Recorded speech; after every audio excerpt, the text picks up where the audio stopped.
Hello student, welcome in rainbow education English classes. आप लोग का रेनबो एजुकेशन क्लास में बहुत बहुत स्वागत है। हमेशा की तरह जैसे कि पिछले वीडियो में बताए थे, चैप्टर का जो कंटेंट का prose part and poetry part का था वो हमने बताया था और बताए थे वीडियो को हम चैप्टर वाइज स्टार्ट करेंगे। तो चलिए आज जो है स्टार्ट करते हैं। इंडियन सिविलाइजेशन और कल्चर के बारे में हम देख रहे हैं जो महात्मा गांधी के द्वारा लिखा गया है। तो मैं बता दूं कि आप लोग नए हैं इस चैनल पे तो सब्सक्राइब करके बेल आइकन दबा दें, ऑल कर लें, ताकि जो वीडियो आप लोग तक पहुंचता रहे। क्योंकि जो मैंने बताया था स्टार्ट करेंगे तो स्टार्ट कर दिए हैं और आप लोग के पास रेगुलर चैप्टर का वीडियो, हर एक कुछ का वीडियो आपके पास इंग्लिश में जो भी है 12th के एग्ज़ाम के लिए वो सारा कुछ पहुँचता रहेगा।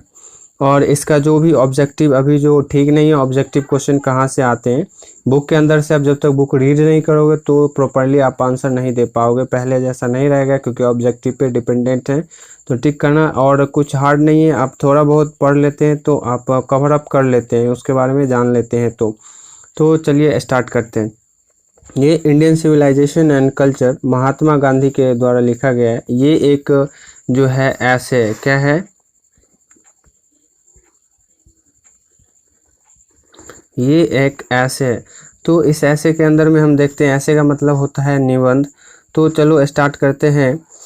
यहाँ से स्टार्ट में बता रहे हैं मोहनदास करमचंद गांधी। महात्मा गांधी का जो पूरा नाम है आप लोग जानते हैं, बचपन से पढ़ते आए हैं।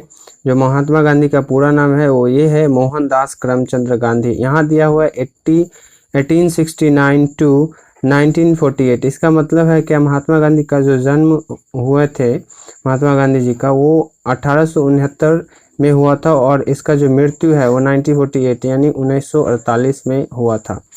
पॉपुलरली नोन एज बापू, ये लोकप्रियता के आधार पे बापू के नाम से जाने जाते थे और जाने भी जाते हैं। और द फादर ऑफ नेशन, और इन्हें फादर ऑफ नेशन कहने का मतलब राष्ट्रपिता के नाम से बुलाते थे सब। Was more a spiritual leader than a politician. यहाँ पे आप देख सकते हैं, यहाँ पे जो मैं पेन से कलर किया हुआ है ऐसे ऐसे, यहाँ पे जो was more a spiritual leader than a politician, ये पॉलिटिशियन से ज़्यादा, ये जो महात्मा गांधी थे पॉलिटिशियन से ज़्यादा ये स्पिरिचुअल लीडर, कहने का मतलब नैतिकता के पार्ट ज़्यादा से चलते थे, स्पिरिचुअल लीडर थे। आगे है the he successfully use truth and non violence. इन्होंने सक्सेसफुली, सफलतापूर्वक प्रयोग किया truth and non violence. Truth का मतलब होता है सत्य और नॉन वायलेंस का मतलब होता है अहिंसा। ये इन्होंने सत्य और अहिंसा का प्रयोग किए as the chief weapon against the British rule in India. इन्होंने इंडिया में जो चीफ वेपन्स, जो मुख्य हथियार थे ब्रिटिश रूल के खिलाफ इंडिया में, वो ये जो यूज किए वो था सत्य और अहिंसा, ठीक है, ब्रिटिश के खिलाफ, जो हेल्प किया and helped India gain independence, जो इंडिया के स्वतंत्र होने में हेल्प किया, ठीक है। यहाँ दिया गया फ्रॉम 1915 टिल 1948, यहाँ से 1915 से लेके कहाँ तक, 1948 1948 तक, ठीक है। ही कम्प्लीटली डोमेन्ड इंडियन पॉलिटिक्स, ठीक है, इन्होंने कम्प्लीटली पूरा किया डोमेन का इंडियन पॉलिटिक्स का। और he died eight A hand of fanatics on 13 जनवरी, और ये जो महात्मा गांधी थे मारे गए एक फैनेटिक्स का मतलब होता है धर्म पे चलने वाला लोग जो होते हैं, धर्मात्मिक बोल सकते हैं उसको, किसी एक धर्म को मानने वाले, तो उसके द्वारा मारा गए 13 जनवरी को 1948 में। तो इस तरह से बोल सकते हैं 30 जनवरी 1948 में मारे गए।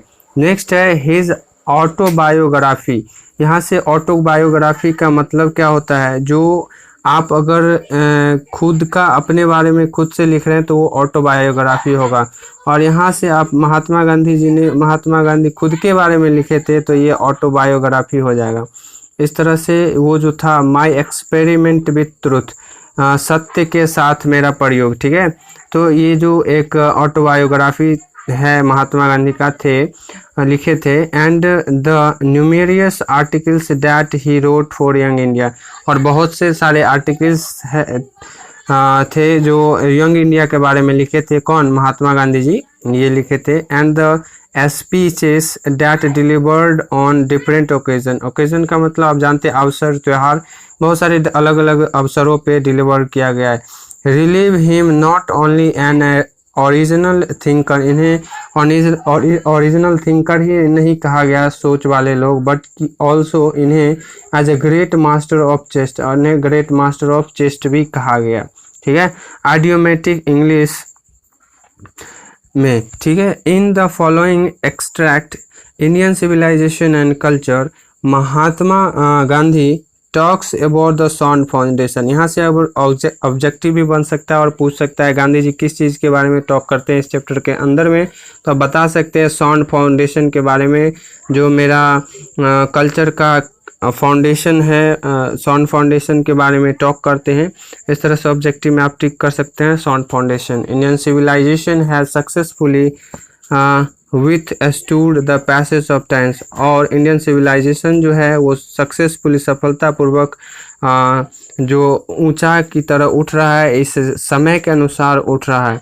ठीक है, the western civilization which has the tendency to privilege materiality, और जो वेस्टर्न जो पश्चिमी सभ्यता है, जो सभ्यता है, विच हैज़ द टेंडेंसी मतलब होता है, आप जान सकते हैं फ्लो होना, मतलब आगे बढ़ना, टेंडेंसी टू प्रिविलेज मैटेरियलिटी, और ये इन्होंने जो पश्चिमी सभ्यता है ये मैटेरियलिटी मतलब होता है भौतिक वस्तुएं, जैसे आप जान सकते हैं भौतिक में मतलब सामान सब, जैसे चाइना बहुत आगे प्रोग्रेस कर रहा है या अदर कंट्री है, तो ये सब इन्हीं में प्रोग्रेस कर रहा है और थिंग्स को वैल्यूएबल समझ रहे हैं, जो कि cannot match the Indian civilisation, जो कि इंडियन सिविलाइजेशन से मैच नहीं करता है।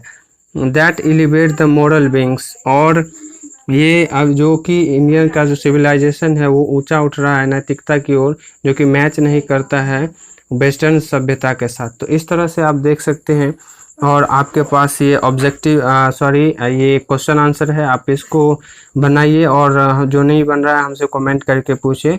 ये एक answer the following questions orally, मुँह से ही देना है आपको।